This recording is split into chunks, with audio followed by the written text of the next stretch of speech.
It's our annual spring football preview next on this week's episode of Michigan Podcast. But there's going to be one team that's going to play solely as a team. No man is more important than the team. No coach is more important than the team. The team, the team, the team. Looks deep for Anthony Clark. Waits for it. Gets caught. Hey, they said you can't beat Ohio State. Now what? Brady gets terrific. Throws it, and a touchdown, Knight again. Schultz just before Brazil got him, and a leaping interception by Woodson. Harbaugh back to throw over the middle. Caught by Collier at the 5 on his feet. Touchdown, Michigan. On its way. It's good. He's 5'7", 179 pounds, a junior at Michigan. But Jamie Morris packs a wallop, and he delivers for Bo Schembechler. And here's your first play. Pressure coming. Sack. It is Glenn Steele, number 81, who fought his way through the traffic. Option. And Robinson calls his own number, and he's going to score. Oh, an easy touchdown for Robinson and Michigan.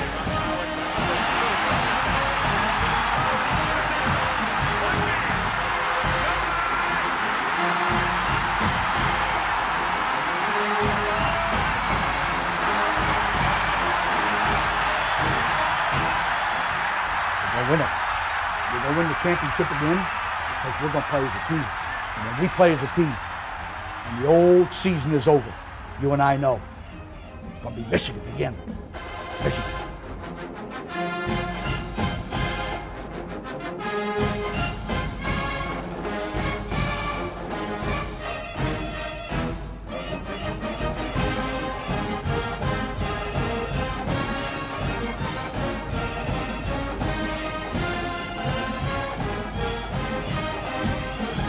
Go Blue, I'm Steve Deace. Welcome to this week's episode of Michigan Podcast.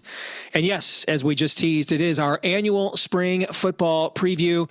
Spring football gets underway a little bit later here in the month of March for the University of Michigan, and it's a pivotal one with a head coaching change, someone from outside the Michigan football program. Many of the vestiges of Michigan football under the Harbaugh era are now gone.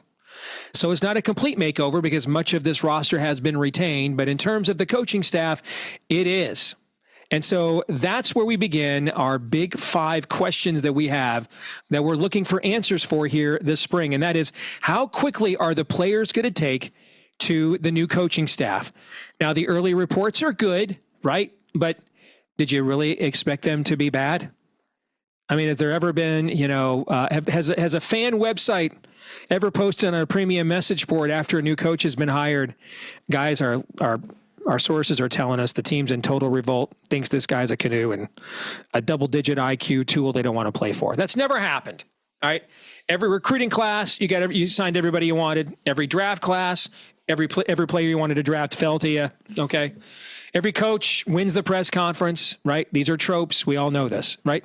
So the proof is in the pudding. We are seeing reports from, the various Michigan sites like Chris Ballas, Sam Webb, and others. Strength and conditioning, winter conditioning has been amped up quite a bit to maybe a Ben Herbert, if not beyond level, under Kyle Whittingham. You had Jake Guanera say after the bowl game last year, we are a program that really needs discipline, and word on the street is that is being brought. Consider that brought there, young man. So we'll see how these guys take to it. I suspect it'll be, given Kyle Whittingham's track record, I suspect they will take to it very well, particularly given how the previous head coach's run ended and the fumigation the program needed based on the things that we know now. But we don't know that, and the proof will ultimately be in the pudding because it's really this time of year in the spring. Fall camp is about settling your roster, position battles, and then preparing for the season. In the spring and the off season is really when the culture and identity of your team is forged. And that's really when we'll find out now whether guys have really rallied to this new staff. I suspect they have because the retention efforts were great. And if they didn't want to play here, then why'd they stay, right? But again, got to see it to believe it. All right, question number 2 that I think needs answered here this spring. how improved is the quarterback position from last spring? So think back to last spring at this time. Last spring at this time, it was basically Bryce Underwood by himself. Mikey Keene was hurt. We would later find out that would last the entire year. You had Jaden Davis, who obviously was just a complete and total recruiting miss, and that was it, right? And so there really wasn't anybody whatsoever to push Bryce Underwood. Now you've got Nicolosi Fowler from Colorado State, a veteran who can demonstrate to Bryce the difference. Now, listen, Bryce is a way more talented quarterback, but Nicolosi Fowler, I mean, has a lot of experience, and that experience can even the playing field on a given day on the practice field. And maybe there's a day or two here this spring where Nicolosi Fowler gets the best of Bryce because he knows some things about playing the position that Bryce hasn't learned yet. I think that's very valuable for Bryce to learn and to see modeled. Then you have the young man Hurley from LSU, the transfer in that really nobody's talking about, was a big-time recruit, former 5-star recruit, decided to reclassify to go early to LSU, enrolled at just 16, then had the car accident. So he's missed like 2 years of football, but he can do some of the things that Bryce can do. He wasn't quite that level of recruit, but just a notch below. And I think this depth will be very good in terms of getting the best out of Bryce Underwood. Not to mention the next question, which is number 3. I think this is going to tie into number 2 as well. Are the new weapons on offense as advertised? I think this is the most improved receiver room in the Big Ten. Now, a lot of times when you're the most improved at anything, it's because last year you sucked, right? So this was not a great receiver room last year. So most improved can often mean, well, you were in last and now you're not. But legit, I think a top 3 receiving trio of Buchanan, the Utah transfer, French, the Texas transfer, and then Andrew Marsh, who was a revelation in the second half of the year. I mean, I don't know, man. I'd put that up probably against any receiving trio in our league this year, with the exception of Ohio State. And so that means it's not just improved, but it should be legit good. And that's going to go a long way to determining the answer to that previous question about how improved the quarterback room is. All right, number 4 of our 5 questions we're looking to answer here this spring. Which players do we see emerging in the defensive front 7? So Jay Hill, the new DC, has been really high on the defensive line, and that's a position a lot of us have questions about, right? All right, and so is Dominic Nichols ready now to take that next step coming off the edge? You have the young man from Auburn, Nate, I forgot his last name. Forgive me, brain fart. But he was a big time recruit that originally committed to us, then to Auburn, now back to us, then got hurt early on last year. Is he ready to take that next step? There's a lot of names. And then, Alistair Viejo, the promising freshman. There's a lot of names that we haven't seen, but if you're a recruit, Nick, okay. And so they paid a good amount of money to bring Eno Etta back at DT. So they must have saw something in him, even though we've not seen that yet on the field. These are names, if you're a recruit, Nick, you know these names because they are prominent names in Michigan recruiting circles over the last few years. And now we kind of need several of these guys to be ready to emerge all at the same time, because that's been the position more than really anything else, I would say, that made Michigan a national power on the defensive side of the football the last few years, is the caliber of play on the defensive front. And last year's defensive front, I thought, was a disappointment. I still think you're going to see 2 guys off that front drafted in Rayshon Benny and Derek Moore. Derek Moore maybe as soon as day 2. So you've got to replace those 2 guys. This will likely determine, do we have an okay defense by our standards, or is this a good defense by our standards? Now, what was not good at all last year is question number 5. Special teams last year was an outright cluster of epic proportions. Dominic Zavada really fell off at kicker. The punting game was a shankathon. The coverage, we had the worst punt returner in America for much of the year before they finally yanked Samaj Morgan. Everything needs to be better here. Everything. So transfers coming in, you have the Pittsburgh kicker who was very accurate, the UNLV punter who was okay, but okay is better than what we had last year. We saw already against Texas in the bowl game with Kerry Coombs there at coordinator how much better the return and coverage units were. So there, apparently you can coach the guys on special teams. That's still allowed. Who knew, right? This has to be better. The way that Michigan wants to play football, and Whittingham comes from is cut from the same cloth of a Harbaugh. So he's going to believe a lot in complementary football too. Remember, he's an old defensive coordinator. Field position, kicking game are always important in football, but particularly given the way the complementary style of football that we want to play. And we just couldn't do it last year because collectively it was the worst special teams unit in Michigan I've seen in many a moon. And so seeing improvement here will be vital. And because here's the thing, this caliber of schedule that we are playing, I really like this roster. I think it's definitively more talented than last year's. The coaching is a massive upgrade. The schedule, though, is a massive upgrade.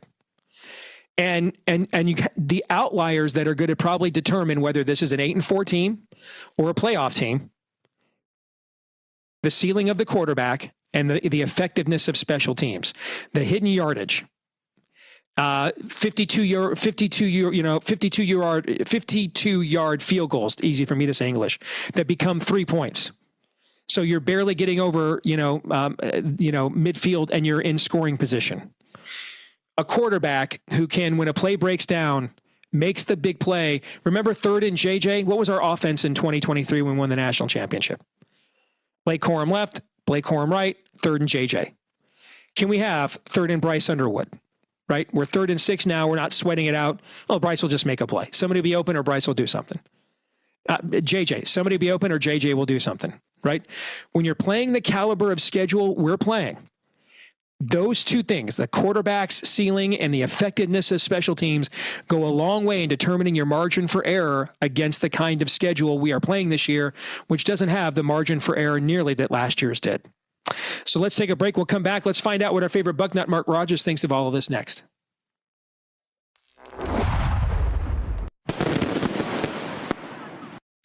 Well, let's find out what they think over there on the scarlet and gray side of things with our good friend, maybe the last reasonable Bucknut remaining in all of America. Mark Rogers, good to see you, brother. How are you?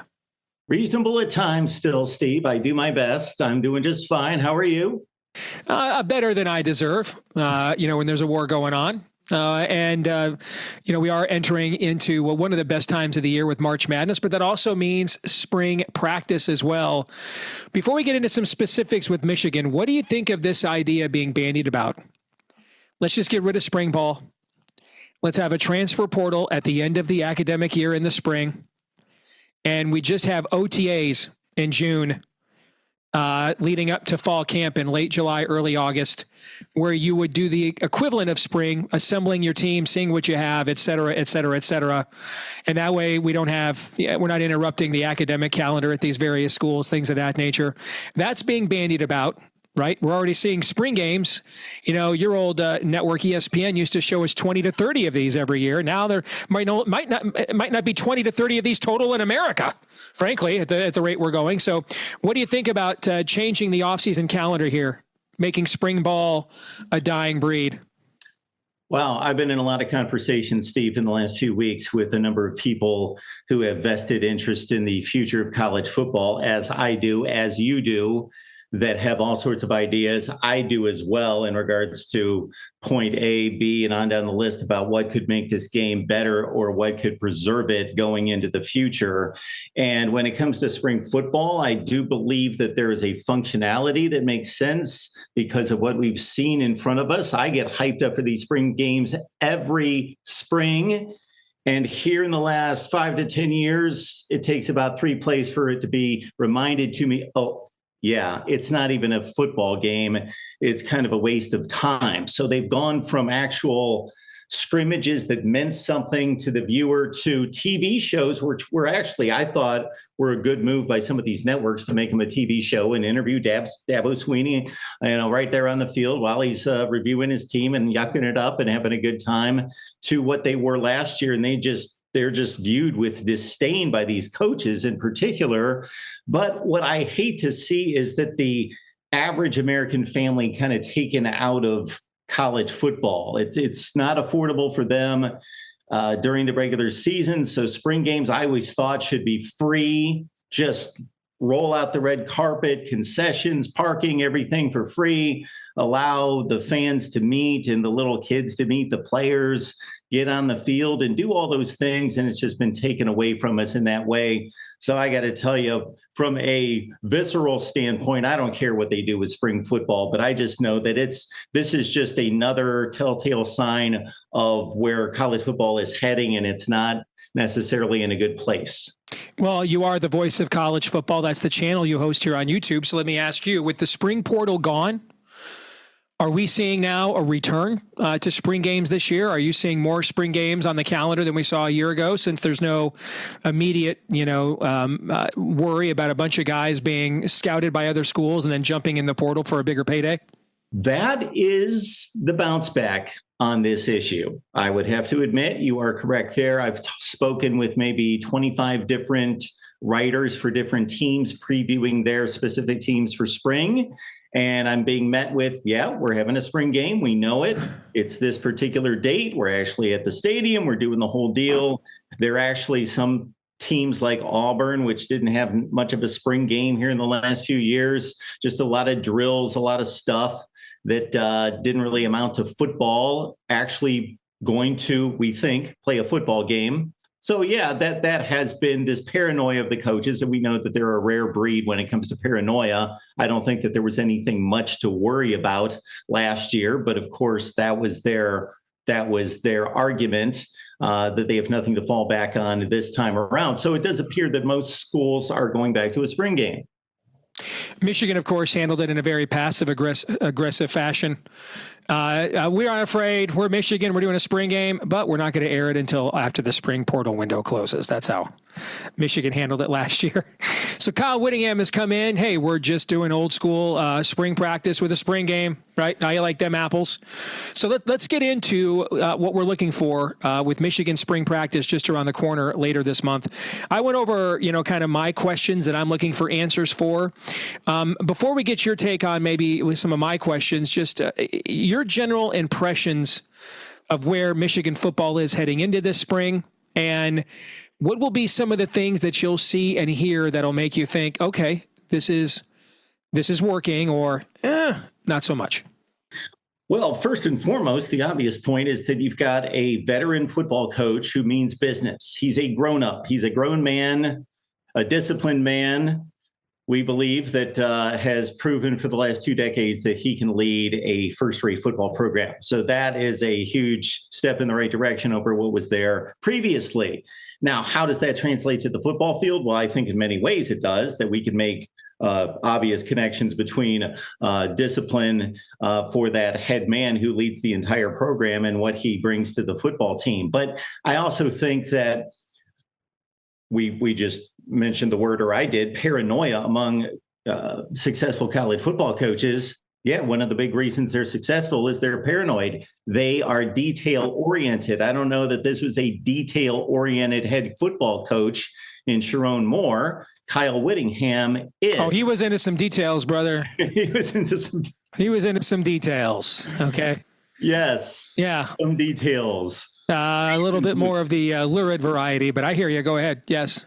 Yes. So we're focused more on the football details. Let me be more specific myself.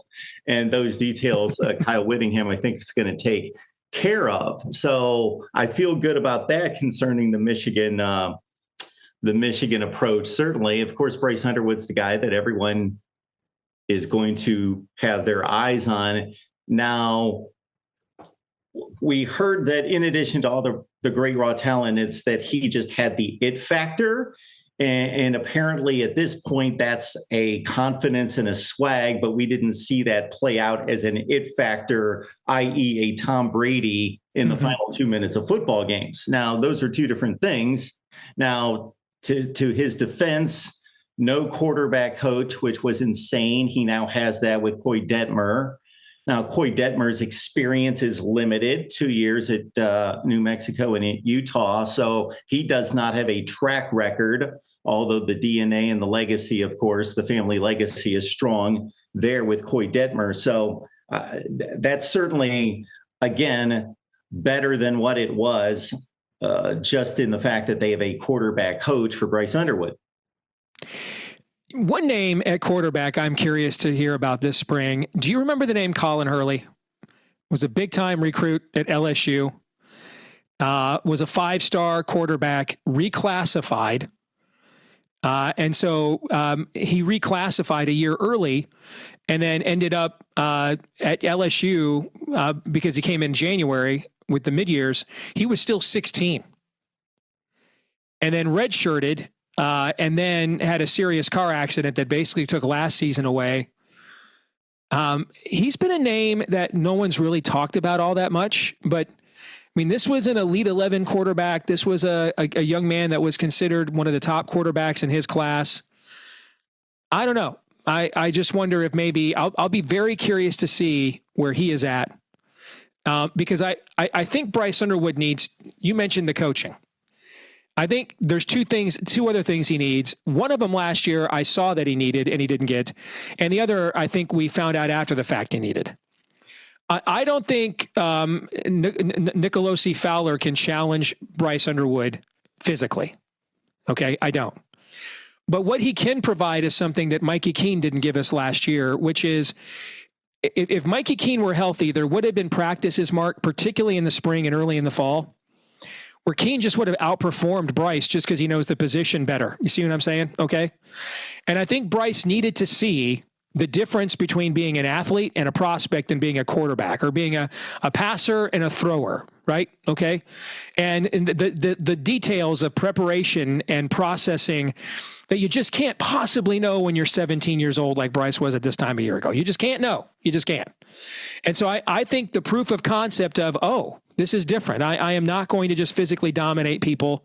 In some respects, that first game against New Mexico where he turned it into sandlot football and he was, again, the kid playing in high school that was bigger and faster than everybody else. I almost wonder if that kind of did him dirty, because we saw his fundamentals, his awareness decline as the season went on. And I think having a veteran there who a couple practices outdoes him just simply because of his practice habits and knowledge of the position would have done wonders for Bryce in terms of him beginning to understand what preparation for at this level really looks like. And then secondly, having another young man there who physically now can do some of the things that Bryce can do, maybe not as well, but can do some of them. I just think maybe, reminders that things aren't just handed to you, I think on a couple of ends would be beneficial to him. Yeah, competition is good. I think that there are position groups across the country that are elite because they have the coaching. They obviously recruit the 5-stars, but the room is full of 5-stars. Ohio State's wide receiver core is one example. It's not a given that you're going to make it on the field. Whereas if you are the high 4-star at Washington as a wide receiver, albeit maybe a couple of Kalen DeBoer years, let's save those, that you're going to be on the field. And it's human nature to back off when you look around the room and you run some reps and know I'm the guy versus no, I'm one of 6 guys and I got to really push it. I think there's a lot to be said of that. Steve, unless you have addressed this elsewhere for your audience, because I don't want to rob your audience of something you've already said, but I've got a question for you in regards to the break of this Michigan coaching line. So obviously Jim Harbaugh left a couple of years ago, but Sharon Moore was the extension of that, and the rest of the staff being Michigan guys that had that continuity where they were all interwoven, and we could take this back to 2014 when Harbaugh was hired. Now, obviously there was some stench there, some would say, off the field, but if just strictly from a football standpoint, there was an advantage to that obviously led them to great heights. That is no longer in play. I'm not worried about that at all, and here's why. Number one, there's another story out there right now about another low-level Michigan assistant who is with the Falcons now. I think it's pretty clear this thing needed a fumigation. Okay. I just think I think we can now safely say that Jimmy put so much attention on winning a national championship that maybe some details and kinds of things that at no other point in his coaching career he would ever in a million years let slide, kind of maybe did. And I think that there needs to be a fumigation there. But secondly, this is not a culture. Well, it's a culture change, but essentially Kyle Whittingham represents what probably young men and their families who signed on to Michigan these last few years probably thought they were coming to Michigan for, right? This isn't Rich Rod, with the perpetual dip in his mouth and the country bumpkin act in, very cosmopolitan and progressive Ann Arbor. And he's got this, yet at the same time, he's kind of this country bumpkin that doesn't fit in. He's got this newfangled space age offense that he's bound and determined to run with Stephen Threet and Nick Sheridan, right? And it's kind of his way or the highway. And, this is someone whose culture and Kyle Whittingham exemplifies what Michigan football is when it's at its absolute best. And so I think that this will be it is being embraced. You said it a minute ago, an adult, like a mature adult human being capable of, turning other human beings into mature adult human beings is in charge. A lot of the offensive system he wants to run, we kind of switched to some of that last year in order to suit Bryce. But then we tried to be a little bit pregnant at the exact same time, and that doesn't work. So the offensive system is essentially a fulfillment of what we kind of half-measured tried to do a year ago. Jay Hill's defense is, he'll tell you, he based a lot of his defensive principles the last few years at BYU based on what he saw Jesse Mentor do at the University of Michigan. So there's a lot of coverage disguise and things of that nature. I do think he wants to get more pressure on the quarterback than maybe Jesse was worried about. But I think when you look across the board at both the scheme and the culture, in many respects, they are the fulfillment of what people think Michigan football is supposed to be. So they're not anathema to our fundamentals or identity as a team or program at all. It kind of feels like, hey, we tried to do this, at night at the Improv, and now we're going to get some real professionals who know what they're doing, as opposed to let's just blow up 30 years of winning. We couldn't get an agreement between the former players and who wanted Les Miles and Lloyd Carr, who hates his guts. And so we're just going to go rogue and go off. It wasn't like that at all the last time we went outside the program. And when you look at, some of the greatest coaches in the history of Michigan, Fielding Yost outside the program, Bo Schembechler outside the program, and so I think when you're a school like Michigan, you go outside the program. I think it has to be at the right time, right? At a moment, because there are going to be some differences, even though culturally Whittingham's football identity is what we're accustomed to. This is also a very devout religious Mormon in a very secular, academic setting. Okay. And I think that maybe a few years ago, when we were riding high off a national championship, you might be less willing to tolerate some of those idiosyncrasies than you are after seeing what Sharon Moore was able to do with his OnlyFans account. Right. You know what I'm saying? So I think the things that a school that is arrogant, as all tradition rich schools are, like Michigan, might not be willing to tolerate in an ideal scenario. I think we're more than willing to tolerate them right now, because everybody understands the number one priority here is we had to get a functional, competent adult football coach who would then hire functionally competent adult football coaches who would then turn our young men into functionally adults at the, football players. Well, there's no doubt they aced the hire. I was not questioning that at all. When I heard Kyle Whittingham, I thought, my goodness, they did even better than that Kalen DeBoer, Kenny Dillingham twosome that they were looking at prior to that. So that was not part of the question, certainly the Kyle Whittingham part of it, because yes, from the standpoint of just a straight arrow, tough guy, organized guy that has the respect of everyone in the sport. You will never hear any disrespect toward Kyle Whittingham and what he has proven, certainly in 2 decades. I was just curious about that. Michigan continuity has been maintained for so long. as opposed to anything else we've seen in the country. Once Nick Saban stepped down at Alabama, we've not seen that in the sport at all. And Michigan's maintained that. Dabo Swinney to a certain extent with a few coordinators, but they ran off a few years ago. But I was just curious about that angle. Last thing I'll ask you, what is it that you are concerned about for Michigan this spring that you think maybe Michigan fans are overlooking to some extent? Well, Steve, I often do a nice job of saying I'm concerned about this, I'm concerned about that for Michigan. Hopefully this will work out for you, but understand that verbiage is very, very veiled there. Concern troll us, please, Buckeye. Yes, go ahead. Yes. Well, I think it's Bryce Underwood.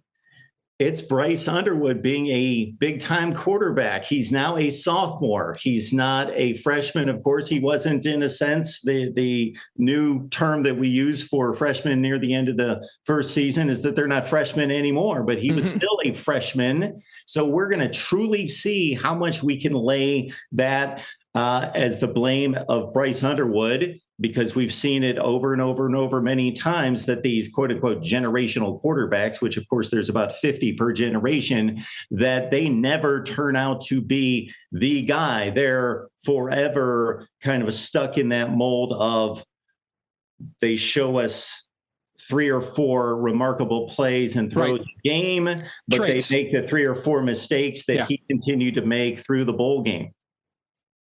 Yeah. I mean, what's the difference between a guy that has the traits you're looking for and actually, has toned that into a skill set? Sure. You bet. All right. Good to see you, my friend. Thank you as always. Appreciate it, Steve. Thank you. You bet. This week's Twitter poll results. We asked you, is this the greatest Michigan basketball team ever? 53 or 54% of you said, hey, ask after March Madness. 36% of you said yes. 11% of you said no. And that's in response to the video I put out a couple days ago from down here in the man cave, looking at some numbers, looking at history. Is this the greatest Michigan basketball team ever? I think during the course of a regular season, the answer is yes. But of course, in college basketball, what you do in March is king. So totally understand why Ask After March Madness won this. That brings us to our feedback of the week. And this is in response to me and my reaction after losing LJ Kaysen after the bench and saying, hey, we still have Roddy Gale. That's a turnover waiting to happen. But you know what? I love Weave 41's optimism here. Maybe this is our Zach Zinter moment. Now, listen, I love LJ. He's not the impactful player for this team. He's the 8th or 9th best player on the Michigan basketball team. Zach Zinter is one of the best guards to play at Michigan, maybe the best guard to play at Michigan this century. Maybe the best guard to play at Michigan since Steve Hutchinson, who just went into the NFL Hall of Fame. So in terms of impact, losing Zach against Ohio State and then the way the team rallied to that and went on to win the national championship, they're not the same caliber of loss for sure, but I love your circumstantial analogy, and we're owed this. I've always believed we were going to win it all in that 21 season if Isaiah Livers was healthy. Got hurt right at the end of the year, and that team also kind of ran through the Big Ten Conference as well. Not quite as impressively as this year's team, but it was really good. But then losing Isaiah Livers, the best scorer on the team, and we got to the Elite Eight, and remember UCLA dragged us into the mosh pit. I think we lost that game like 50-49 or 51-50. I mean, there's no way we lose that game if we have Isaiah Livers, right? So the basketball universe owes us a make good for that.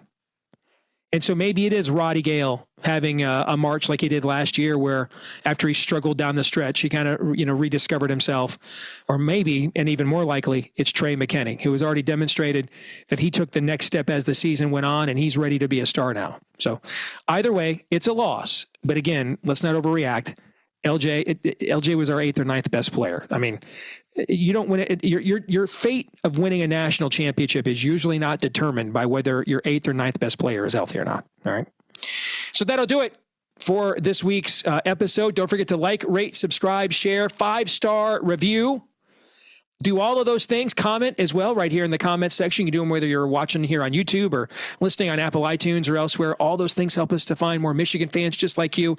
We appreciate you when you do that, so thank you. We'd also appreciate it if you joined us in between episodes at Michigan Podcast on X. That's at Michigan Podcast on X. Until the next time, I'm Steve Deace. Go Blue.